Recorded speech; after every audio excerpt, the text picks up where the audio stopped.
Mr.Putter and Tabby fly the plane. 1. Toys. 2. The little plane. 3. The boy. 1. Toys. Mr. Putter loved toys. He was old and he knew that he wasn't supposed to love toys anymore, but he did. When Mr. Putter and his little flying cat Tabby drove into town, they always stopped at the toy store. Tabby was not happy at the toy store. She was old too, and her nerves wasn't as good as they used to be. The white-up made her twitch, the pop-up made her jump, and anything that flew gave her the hiccups. But Tabby loved Mr. Putter, so she put up with all of it. While she twitched and jumped at hiccups, Mr. Putter played with everything. He played with the dump truck, he played with the cranes, he played the bear on the flying trapeze. But most of all, he played with the plane. Ever since he was a boy, Mr. Putter had loved planes. When he was young, he had covered his whole room with them. Big planes were his favorite, but also loved monoplanes and seaplanes and shiny-eyed junkers. He thought he might really fly a plane one day, but he never did. So now he just looked at the toy planes every chance he got. One day when Mr. Putter and Tabby were in the toy store and Tabby was hissing at the wind-up penguin. Mr. Putter spotted a plane he had never seen before. It was white and red with 2 wings on each side and a little flag on its tail. It was almost beautiful biplane he had ever seen, and it had a radio control so a person might really fly. Mr. Putter was in love. He brought the little plane and put it in the car with Tabby.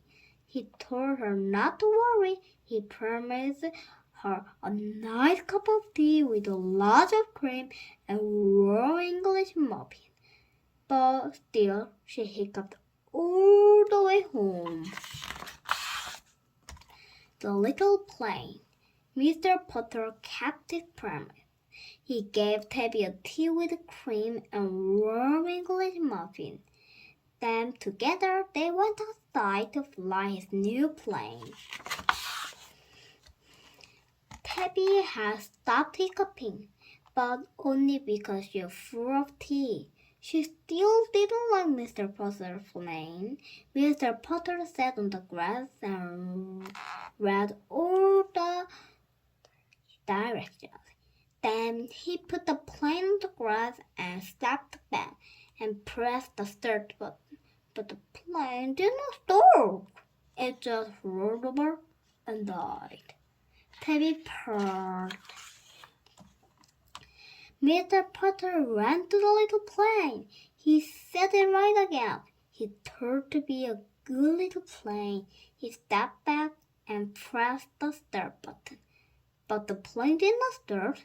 It fell on its nose and died. Tabby purred and purred. Mr. Putter ran to the plane. He brushed dirt off its nose. He told it to be a brave little plane.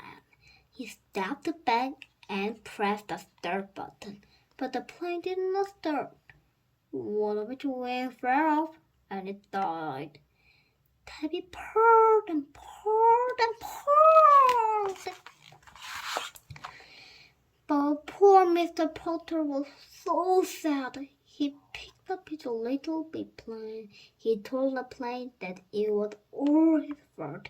He told it that he was an old man and old men shouldn't have toys anyway. He said he wasn't any good at flying planes. Tabby watched Mr. Putter. She could see that he was sad. Then she felt sad too. Tabby went to Mr. Putter and loved herself against his legs. She sat on his shoulder, put her head by his, and licked his nose. This made Mr. Putter feel better. He decided to try again. He fixed the wings. He set the little plane on the grass. He told it that he and Tabby knew it was the best plane in the world. Then he pressed the start button. The little plane croaked. The little plane croaked. The little plane gasped. But it didn't die. It warmed up again and began to sound better. Then slowly, it rolled across the grass. It picked up speed. And then it flew. It flew high into the blue sky. Mr. Putter cheered. Tabby purred and hiccuped. Mr. Putter was finally flying a plane of its own. 3. The boy. Every day for many weeks, Mr. Putter and Tabby flew the little biplane. Tabby never hiccuped anymore. She had become used to flying things. Children from town heard about the plane, and they all came to the field to watch it fly. Mr. Putter loved he liked the company.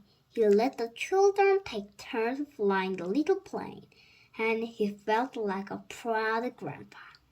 One day he liked best of all, the boy was a little shy, a little clumsy, a little forgetful, just like Mr. Putter. But whenever the boy flew Mr. Putter's plane, he wasn't shy or clumsy or forgetful at all. He was strong, he was sure, he was happy. Then Mr. Putter saw this. He remembered himself as a boy. He remembered how he had wanted a plane that really flew. He remembered lying awake every night wishing for one. Now Mr. Putter had his plane, but he was old. He didn't need it anymore. He had Tabby, and she was everything he needed. So one day he gave his little biplane to the shy, clumsy, forgetful boy. The boy became a hero among the other children. And Mr. Putter and Tabby went back to their tea and muffins, their tulips and roses, their morning naps and afternoon puddings. And sometimes then they were out for a walk together. A proud little biplane flew high